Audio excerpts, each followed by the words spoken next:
A boat with no crew is racing across the water, and it's carrying enough explosives to sink a warship. No one is steering it. No one is on board. And this isn't science fiction. This is Germany's secret weapon, tested during World War I, a remote-controlled drone boat designed to destroy enemy ships without risking a single German life.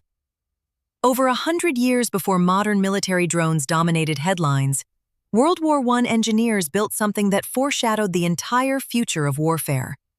And almost no one remembers it. To understand why Germany's Navy turned to such a radical idea, you need to understand how desperate things had become at sea.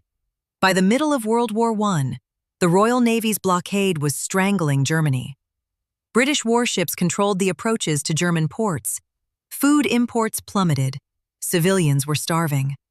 Germany's surface fleet, the pride of Kaiser Wilhelm, was largely bottled up. The great dreadnoughts built at enormous expense sat idle in harbor. The question haunting German naval planners was deceptively simple. How do you attack a superior fleet when you can't afford to lose any more ships or men? Submarines were one answer, but the Germans were also thinking in stranger, more creative directions. The concept was called the Fernlenkboot, the remote-controlled boat. According to historical accounts, Dr. Wilhelm von Siemens of the famous Siemens industrial family was among those who helped develop the technology. The idea was startling in its ambition. Build a small, fast motorboat, pack it with hundreds of kilograms of explosives, then steer it from miles away directly into an enemy vessel. But how do you control a boat you can't see? The answer involved a remarkable combination of wire guidance and radio signals, technologies that were barely understood, let alone battle-tested. Some versions trailed a thin copper wire behind them, connected to a shore station or a controlling vessel. An operator could send electrical impulses down the wire, left, right, faster, slower, guiding the unmanned boat toward its target. Other versions, according to some accounts, experimented with early wireless control. The operator watched the boat through a telescope or from an elevated observation point. He tracked its progress and corrected its heading in real time. Think about what that means. In an era when most communication still relied on telegraph wires, these engineers were attempting something that wouldn't become commonplace for another century. Now here's where the story gets complicated, because brilliant ideas and battlefield reality are not the same thing. The Fernlenkboots were tested in the Baltic Sea, and the results were mixed at best. Wire guidance worked in calm conditions, but the wires were fragile. Sea currents pulled at them. Waves tugged the boat off course. The connection would break, and suddenly your expensive explosive boat was drifting aimlessly. Or worse, heading somewhere you definitely didn't want it to go.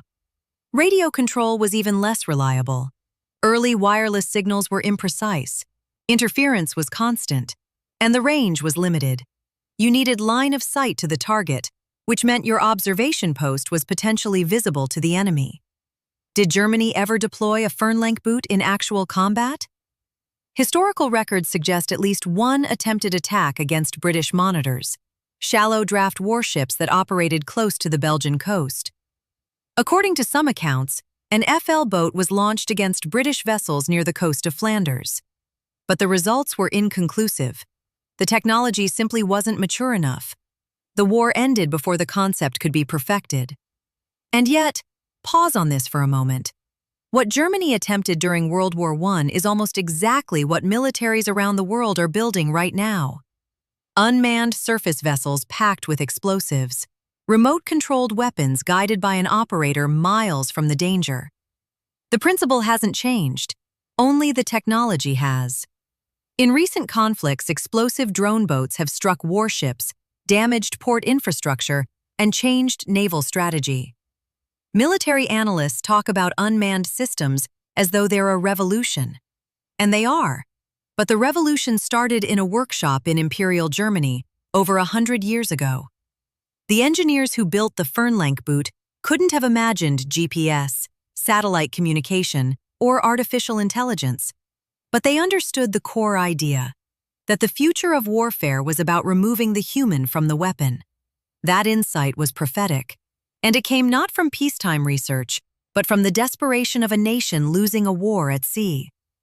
What makes this story haunting isn't the technology itself, it's the pattern. Every generation believes its weapons are unprecedented.